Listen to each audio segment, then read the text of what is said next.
Hello friends, ओम श्री गणेशाय नमः। जय श्री कृष्ण। आप सभी का स्वागत है आपके अपने यूट्यूब चैनल पर। फ्रेंड्स, आज हम आपको इस वीडियो में बताने जा रहे हैं आषाढ़ मास की कृष्ण पक्ष की योगिनी एकादशी व्रत की पौराणिक व्रत कथा, पूजा विधि, शुभ मुहूर्त, महत्व, नियम और योगिनी एकादशी के दिन किए जाने वाले उपायों के बारे में। फ्रेंड्स, वीडियो शुरू करने से पहले आपसे रिक्वेस्ट है, अगर आप हमारे चैनल पर नए हैं और आपने अभी तक चैनल को सब्सक्राइब नहीं किया है तो प्लीज सब्सक्राइब कीजिएगा चैनल को, साथ ही प्रेस कीजिएगा बेल आइकन को, जिससे नए वीडियो से रिलेटेड नोटिफिकेशन आपको तुरंत प्राप्त हो सके। और वीडियो पसंद आने पर वीडियो को लाइक और शेयर जरूर कीजिएगा ताकि सभी भक्तों को इस वीडियो का लाभ प्राप्त हो सके। और कमेंट बॉक्स में जय श्री कृष्णा जरूर लिखिएगा। आषाढ़ मास के कृष्ण पक्ष की एकादशी को योगिनी एकादशी कहा जाता है। एकादशी तिथि भगवान विष्णु जी को समर्पित होती है। मान्यता है कि इस दिन भगवान विष्णु जी की विधि विधान से पूजा करने से भगवान विष्णु जी का आशीर्वाद प्राप्त होता है। मान्यता है कि एकादशी व्रत के प्रभाव से व्रती सभी सुख सुविधाओं को भोग कर अंत में मोक्ष को जाता है। इस व्रत की महिमा से व्रती को सभी प्रकार के पापों से मुक्ति मिलती है। योगिनी एकादशी को लेकर भगवान श्री कृष्ण ने कहा था कि इस व्रत को करने से 88,000 ब्राह्मणों को भोजन कराने के बराबर फल मिलता है। यह इस लोक में भोग और परलोक में मुक्ति देने वाला व्रत है। यह तीनों लोकों में प्रसिद्ध है। योगिनी एकादशी का व्रत करने से अंत में स्वर्ग की प्राप्ति होती है। इस दिन भगवान विष्णु जी की पूजा करने का विधान है। आषाढ़ मास के कृष्ण पक्ष को पड़ने वाली इस एकादशी के दिन पीपल की पूजा को अधिक महत्व दिया जाता है। इस एकादशी का व्रत करने से समस्त पाप नष्ट हो जाते हैं और पीपल के वृक्ष को काटने जैसे पाप तक से मुक्ति मिल जाती है। इस व्रत के प्रभाव से किसी के दिए हुए श्राप का निवारण होता है। यह एकादशी देह की समस्त आदि व्याधियों को नष्ट कर सुंदर रूप, गुण और यश देने वाली होती है। योगिनी एकादशी का व्रत करने से जीवन में समृद्धि और आनंद की प्राप्ति होती है। यह व्रत तीनों लोकों में प्रसिद्ध है। फ्रेंड्स, अब आइए जानते हैं योगिनी एकादशी के शुभ मुहूर्त के बारे में। हिंदू पंचांग के अनुसार साल 2023 में योगिनी एकादशी का व्रत 14 जून 2023 बुधवार के दिन है। आषाढ़ कृष्ण एकादशी तिथि प्रारंभ होगी 13 जून 2023 को सुबह 9:28 पर और आषाढ़ कृष्ण एकादशी तिथि का समापन होगा 14 जून 2023 को सुबह 8:48 पर। शास्त्रों के अनुसार द्वादशी युक्त एकादशी तिथि का व्रत करना चाहिए, इसलिए एकादशी का व्रत 14 जून 2023 बुधवार के दिन रखा जाएगा। व्रत पारण का समय रहेगा 15 जून 2023 को सुबह 5:23 से सुबह 8:10 तक और हरिवासर समाप्ति का समय रहेगा 15 जून 2023 को सुबह 8:32 पर। फ्रेंड्स, अब आइए जानते हैं योगिनी एकादशी की पूजन विधि के बारे में। एकादशी के दिन सबसे पहले सुबह उठकर स्नान करने के बाद साफ और स्वच्छ वस्त्र धारण करके एकादशी व्रत का संकल्प लें। उसके बाद घर के मंदिर में पूजा करने से पहले एक वेदी बनाकर उस पर 7 दान उड़द, मूंग, गेहूं, चना, जौ, चावल और बाजरा रखें। वेदी के ऊपर एक कलश की स्थापना करें और उसमें आम या अशोक के 5 पत्ते लगाएं। वेदी पर भगवान विष्णु की मूर्ति या तस्वीर रखें। इसके बाद भगवान विष्णु को पीले फूल, ऋतु फल और तुलसी दल अर्पित करें। उसके बाद योगिनी एकादशी की व्रत कथा सुने और फिर धूप दीप से भगवान विष्णु जी की आरती उतारें। शाम के समय भगवान विष्णु जी की आरती उतारने के बाद फलहार ग्रहण करें। रात्रि में सोए नहीं बल्कि भजन कीर्तन करते हुए जागरण करें। अगले दिन सुबह किसी ब्राह्मण को भोजन कराएं और यथाशक्ति दान दक्षिणा देकर विदा करें। इसके बाद खुद भी भोजन कर व्रत का पारण करें। फ्रेंड्स, अब आइए जानते हैं योगिनी एकादशी के दिन किए जाने वाले उपायों के बारे में। योगिनी एकादशी को ब्राह्मणों व गरीब जरूरतमंद लोगों को पीली खीर, हलवा आदि का भोजन कराएं। उन्हें पीले अनाज का दान करें, साथ ही दक्षिणा दें। ऐसा करने से भगवान विष्णु जी की आप पर असीम कृपा होगी और आपको हर क्षेत्र में कामयाबी मिलेगी।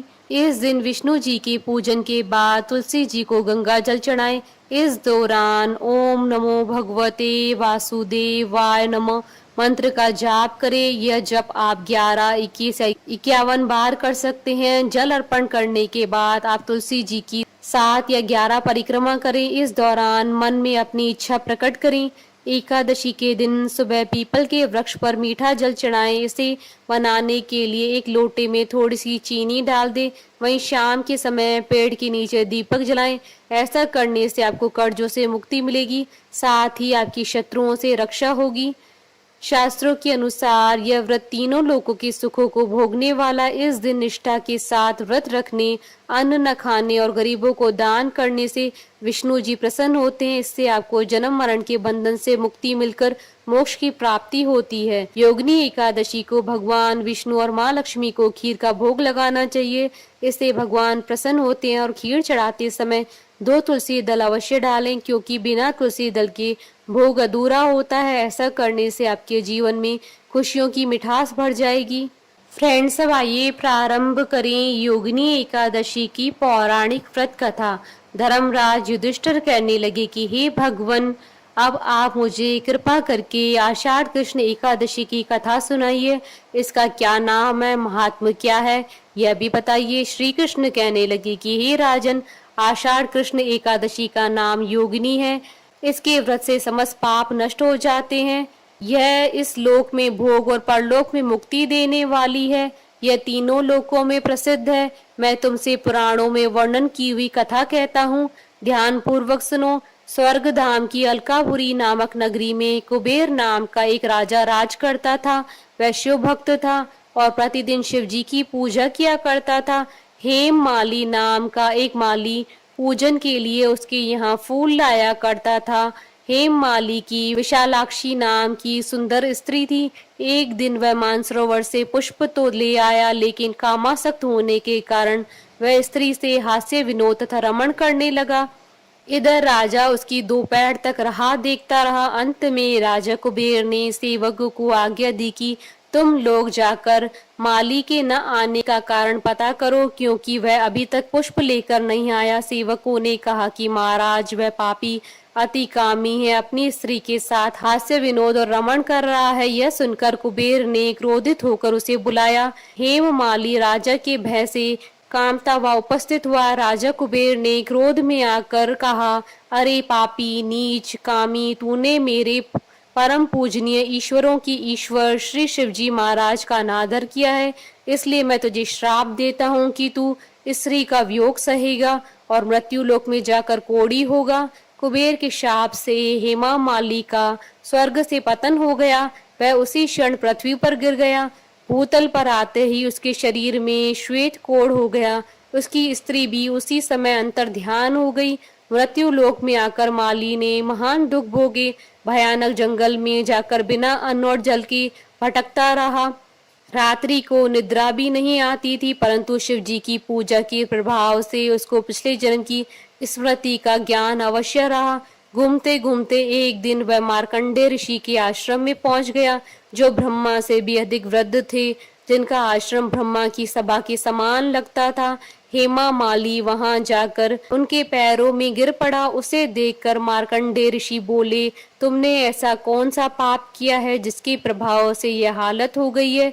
हेम माली ने सारा वृतांत सुनाया। यह सुनकर ऋषि बोले, निश्चित ही तूने मेरे सम्मुख सत्य वचन कहे हैं, इसलिए तेरे उद्धार के लिए मैं एक व्रत बताता हूँ।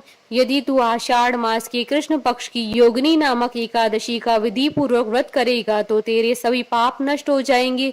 यह सुनकर हेम माली ने अत्यंत प्रसन्न होकर मुनि को साष्टांग प्रणाम किया। मुनि ने उसे स्नेह के साथ उठाया। हेम माली ने मुनि के कथनानुसार विधि पूर्वक योगिनी एकादशी का व्रत किया। इस व्रत के प्रभाव से अपने पुराने स्वरूप में आकर वह अपनी स्त्री के साथ सुख पूर्वक रहने लगा। भगवान कृष्ण ने कहा, हे राजन, ये योगिनी एकादशी का व्रत 88,000 ब्राह्मणों को भोजन कराने के बराबर फल देता है। इसके व्रत से समस्त पाप नष्ट हो जाते हैं और अंत में स्वर्ग प्राप्त होता है। बोलिए भगवान विष्णु जी की जय, सनातन धर्म की जय। हमारे साथ इस वीडियो में अंत तक बने रहने के लिए आपका धन्यवाद। ओम श्री गणेशाय नमः। जय श्री कृष्णा।